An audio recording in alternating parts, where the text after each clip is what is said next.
De nouveau, ouais, dans le corrigé écrit, j'ai mis, à un moment, je parle de fait que la fonction soit symétrique en sinus et en cosinus. Ça veut juste dire justement qu'on peut changer sinus et cosinus et que voilà, c'est ce qui se passe à un moment quand on remplace x par x plus pi demi. Le sinus carré devient cosinus carré etc. Et donc du coup, bah, c'est ça qui fait qu'on peut… Mais voilà, en gros là ce que j'ai expliqué en plus ça permet un peu de voir un peu le suivi que personnellement en tout cas moi j'aurais eu. Si je me serais trouvé dans un truc qui est assez déstabilisant, je me serais dit ok bah c'est quoi la base? Qu'est-ce qui me donne un indice? Et l'indice c'est justement de partir de cette fonction, ces deux fonctions qui sont déphasées. Et le pi demi qui est entre les deux, c'est ça qui nous donne un peu un espèce d'indice. Et après j'utilise le cercle trigonométrique pour bah, un peu m'aider dans tous ces angles associés, quoi. Parce que moi, toutes ces valeurs-là, je les connais pas du tout par cœur. Hein. C'est pour ça que je suis obligé de retracer le cercle. Ok, et ben voilà, on a vu le premier point, donc maintenant on va voir le point B. Alors le point B, on nous demande de calculer la limite pour x tendant vers 0 lorsque x est plus grand que 0 et la limite lorsque x tend vers pi demi pour x inférieur à pi demi. Première chose qu'on va faire, c'est calculer la limite pour x tendant vers 0, x étant plus grand que 0. Alors du coup, on va prendre la limite de f de x, donc ça c'est limite pour x tendant vers 0, plus grand que 0, de moins sinus carré de cos carré de x. Ok? Donc on va remplacer x par 0 partout, mais on va d'abord faire une partie simple. Ok? Première chose, c'est que cos carré de x, lorsque x tend vers 0, en fait, ça vaut 1. Ok? Ça tend vers 1 en tout cas. Okay. Pourquoi? Ben on sait ça si on regarde notre cercle trigonométrique de nouveau. Quand x tend vers 0, okay, donc l'angle vaut exactement 0, là on a les cosinus et le cosinus ici il vaut 1. D'accord? Donc notre cosinus il va tendre vers 1. Alors, la deuxième chose c'est que du coup notre cosinus carré ici il tend aussi vers 1. Okay. Le problème, bon non, il n'y a pas de problème. Le cosinus ici il tend aussi vers 1. Or on sait que si on prend notre fonction logarithme népérien, okay, et bah, le logarithme népérien, quand x égale à 1, et bah, la fonction, elle vaut exactement 0. Okay. Donc ça, on le voit à ce graphique-là. Lorsque x égale à 1, ln de x, ln de 1 vaut 0. Okay. Donc si ça tend vers 1, alors, si l'argument du logarithme népérien tend vers 1, alors le logarithme népérien en tant que tel, et bah, il va tendre vers 0. Et s'il tend vers 0, bah, un truc qui tend vers 1 fois un truc qui tend vers 0, et bah, c'est juste égal à 0. Ok? Bon, ça c'était la partie facile. Donc ça, on va déjà le… Hop. Ok. Donc lui, on est d'accord qu'on n'en a plus besoin. Donc maintenant, il nous reste juste cette partie en sinus carré de x. Alors la partie en sinus carré de x, elle est un peu plus énervante parce qu'en fait, du coup, ici, on a un truc qui va tendre vers 0. Ça, on le sait parce que, de nouveau, on va se servir du cercle trigonométrique. Donc quand x tend vers 0, en fait, on est à un angle qui vaut 0. Or, notre sinus, il est vertical. Okay. Donc ici, on a 1, ici, on a moins 1. Okay. Donc là, ici, on a 0. Quand l'angle vaut 0, en fait, on a simplement à l'endroit où le sinus vaut 0, tout simplement. Donc lui, il tend vers 0. Or, lui, il tend aussi vers 0, okay, naturellement. Or, le logarithme népérien, de nouveau, si on reprend notre graphique, il ressemble à ça. Lorsque x, ça c'est le logarithme népérien de x, et quand x tend vers 0, en fait, on se rend compte que notre logarithme népérien, il tend vers moins l'infini. Donc il est là un peu notre petit problème lors de ce calcul, c'est que lorsque le x tend vers 0, on se retrouve avec un logarithme qui tend vers moins l'infini. Or le souci, donc s'il était juste là en tant que tel tout seul, il n'y aurait pas de problème. Donc là le problème, c'est que du coup on a 0, on a quelque chose qui tend vers 0, fois quelque chose qui tend vers moins l'infini. Okay. Or 0 fois moins l'infini, ça c'est ce qu'on appelle une forme indéterminée. Okay. Donc la forme indéterminée. Et cette forme indéterminée qui a cette tête-là, on ne peut pas la gérer directement. Et la seule façon de pouvoir la gérer, c'est de la manipuler un petit peu. Okay. C'est d'avoir une forme un peu plus intéressante du style infini sur infini ou bien 0 sur 0. Est-ce que vous avez une idée de pourquoi on veut avoir plutôt cette forme-là au lieu de cette forme-là? Parce qu'on va utiliser ce qu'on appelle la règle de l'hospital. Ok, alors c'est parti. Donc la règle de l'hospital, qu'est-ce que ça veut dire? Donc on avait cette forme comme ça indéterminée. Ce qu'on va faire pour la rendre gérable, c'est on va prendre ce terme-là et on va le mettre sous le logarithme népérien. Donc on va transformer ce qu'on a ici sous forme de fraction. Donc on va avoir ln de sinus carré de x sur 1 sur moins. Donc comme je disais, on va transformer ce truc-là sous forme d'une fraction pour justement avoir une forme indéterminée qui soit maintenant plus gérable. Parce qu'en effet, du coup, là on va avoir notre x qui tend vers 0, donc on va avoir ce truc-là qui va tendre vers moins l'infini. On sait qu'on a le sinus carré qui tend vers 0. Or, on a 1 sur moins 0, okay, et 1 sur, juste 1 sur 0, de manière générale, ça vaut l'infini. Donc, on va avoir l'infini sur l'infini. Et donc, ça, c'est une forme indéterminée qu'on peut gérer. En effet, c'est à ce moment-là qu'on va utiliser l'hospital. Question, pourquoi est-ce que j'ai le droit de passer de là à là? Alors, une manière de voir ce truc-là, c'est en effet de voir ça comme si on a… Donc ça, c'est notre A. Et on va avoir B sur C. Okay, notre B, c'est 1. Le C, c'est moins sinus carré de x. Et bien, en fait, ça, on peut le voir comme A fois C sur B. Okay, c'est une petite règle toute simple. Une autre règle qu'on peut avoir dans ce genre-là, c'est si on a, par exemple, A sur B sur C sur D. Okay, là, pareil, on va venir inverser la fraction du bas. Donc, on va avoir un espèce de truc du genre A sur B fois D sur C. Okay, on passe la fraction du bas, on la retourne. Et donc, on se retrouve avec un truc qui tend vers l'infini sur l'infini. Et ça, c'est gérable. On va utiliser la règle de l'hospital. Et la règle de l'hospital, qu'est-ce qu'elle dit? Donc, petit rappel, la règle de l'hospital, on va l'appeler comme ça, avec un H entouré, c'est une limite pour x qui tend vers une valeur, okay, d'une fonction sur une autre. Okay, et lorsqu'on a une forme indéterminée, donc ça, il faut bien imaginer qu'on arrive sur une forme indéterminée, et on peut égaliser ça à la limite pour x qui tend vers a de f' de x sur g' de x. Okay, donc ici, notre f de x, il est ici, et notre g de x, il est juste là. Okay, alors du coup, si maintenant ça c'est notre f de x et ça c'est notre g de x et qu'on sait qu'on va arriver à une forme indéterminée du type infini sur infini, et en fait je peux dériver la partie du dessus et dériver la partie du dessous. Alors on est parti. Donc on a limite pour x qui tend vers 0 plus grand. ln de sinus carré de x, on va avoir 1 sur sinus carré de x fois 2 sinus de x fois cosinus de x. Okay, sur 1 sur sinus carré de x, le tout au carré, moins 2 sinus x cos x. Ok? Et donc, comment est-ce que j'ai fait ça? Donc, on sait que si on dérive juste la fonction ln, on sait qu'on va avoir 1 sur x. Ok? Donc, si maintenant j'ai f de g de x, donc là, en fait c'est un peu le principe d'une dérivée d'une fonction composée, c'est même pas un peu, c'est complètement le principe d'une dérivée d'une fonction composée. Si je dérive ça, là je vais avoir g' de x. Okay, d'abord on dérive g de x, et après on va faire fois, là je dérive juste la fonction f, et je remplace x par g de x là-dedans. D'accord? Donc là ce qu'on a fait, ce truc là, c'est justement pour dire que le f c'est le ln et le g de x, c'est le sinus carré de x. Okay, donc ln de sinus carré de x, ça c'est mon g de x, ça c'est mon f. Ok, du coup, je vais avoir d'abord mon g' de x. Donc g' de x, c'est sinus carré de x prime fois ln. Donc là, c'est la dérivée de ln. Et je remplace juste x par la fonction à l'intérieur, donc g de x du coup. Ok, donc sinus carré de x.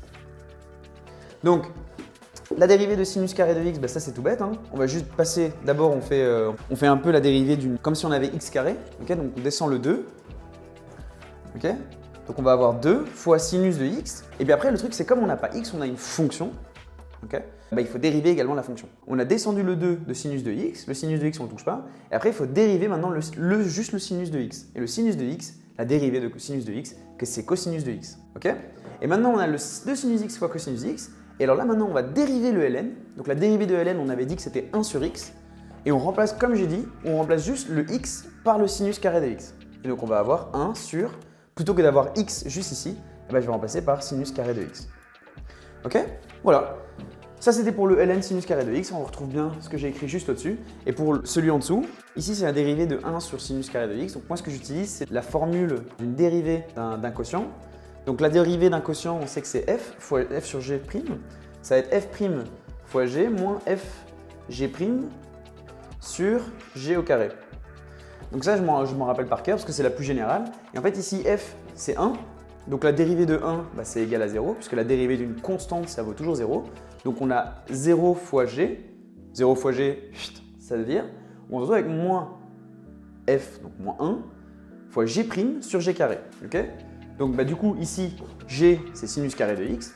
Donc déjà au dénominateur, g, c'est juste g au carré. Donc on a sinus carré au carré. Okay, et ensuite, au numérateur, on va avoir g'. Et donc là, pareil, on va dériver juste simplement le sinus carré de x. Et le sinus carré de... Donc on va avoir le moins devant. Hein, et la dérivée de sinus carré de x, bah, c'était comme ici. Okay, dérivée de sinus carré de x, c'est 2 sinus x cos x. Et comme on avait un moins ici, et que de base on avait un moins pour ce truc-là, et ben les moins se simplifient. Okay, ici on a sinus carré, et là on a sinus carré au carré. Donc les carrés, il y a un carré qui vire. On a les deux sinus x, cosinus qui simplifient ici et ici. Et donc on se retrouve simplement avec un limite pour x qui tend vers 0 plus grand que 0 de ça. Comme je vous ai expliqué tout à l'heure, on avait là ici on se trouve avec un a sur b sur c sur d. Donc si on a a sur b sur c sur d, la fraction du dessous on la pivote. Et donc on se retrouve avec ça qui passe au numérateur. De nouveau, je peux vous le remontrer rapidos. A sur B sur C sur D. Ça fait A sur B fois D sur C. Okay, donc le D ici, c'est celui qui est là. C'est le sinus carré. Là, on a le C. Là, on a le B. Là, on a le A. Donc, le D, il vient juste ici, sinus carré de x. Et ça, on a x qui tend vers 0. Et ça, on le sait déjà, que lorsque le x tend vers 0, on a le sinus carré qui tend vers 0. Donc ça vaut 0. Ouais. Bon, easy non? Je vous ai mis le corrigé écrit également sur le drive, de nouveau, premier lien en description, ou deuxième. Bon, on est parti? Donc, maintenant on va calculer la limite pour x qui tend vers pi demi, pour des x inférieurs à pi demi. Ok? Donc là on va calculer cette limite, même principe, lorsque x tend vers pi demi. Donc si on regarde notre cercle trigonométrique, lorsque x, donc on a le sinus ici, on a le cosinus ici, lorsque x tend vers plus pi demi, tac, on se retrouve ici, et le sinus correspondant, la valeur du sinus correspondante à cet angle, eh ben en fait c'est exactement égal à 1. Okay, donc déjà on voit que ce truc là il tend vers 1, donc ça c'est chouette. Maintenant ici on a pareil ce truc qui tend vers 1 également, on est d'accord. Quand l'argument du logarithme népérien tend vers 1, qu'est-ce qui se passe? Le logarithme népérien tend vers 0. Pourquoi? Donc on le voit au graphique. Donc du coup en effet, on le voit au graphique, ça je l'ai déjà expliqué tout à l'heure, c'est le même principe ici. Lorsque on a notre logarithme népérien qui ressemble à ça, tac, on regarde quand x tend vers 1, ça c'est le logarithme népérien quand x, et quand x tend vers 1, et ben en fait le logarithme de 1 égale à 0. Yes? Très bien. Donc tout ça tend vers 0, tout ça, ça tend vers 1, donc le produit de 1 par 0, et ben tout ça, c'est égal à 0. Ça tend vers 0, mais au final, on va écrire 0.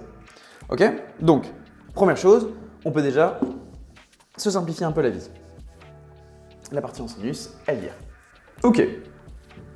Alors qu'est-ce qui se passe ici? C'est un peu le même genre de raisonnement qu'on va avoir par rapport à tout à l'heure. Moi je vous propose un truc, c'est que je vous donne le détail dans l'écrit, mais bon c'est vraiment la même chose quoi. Tu vois, donc en gros ce truc là il va tendre, quand x tend vers pi demi, ça va tendre vers 0, ça va tendre vers 0, et en fait le ln qui tend vers 0, en fait ça tend vers moins l'infini, tac tac tac. Donc tu passes lui en dessous de lui, tu te retrouves avec un limite et tu dérives. Là tu appliques l'hospital. Ah oui, ça j'ai oublié de dire, quand tu appliques l'hospital, tu mets toujours un espèce de petit H avec entouré, comme un peu hôpital quoi. Tu le mets juste sur l'égalité où tu l'as appliqué. D'accord? Donc là tu l'as pas appliqué, là tu l'as appliqué, tu mets le H juste au-dessus de l'égalité. Ok? Et tac, tu dérives, et au bout d'un moment, tu vas arriver exactement là. Je te donne déjà la réponse. La réponse c'est 0.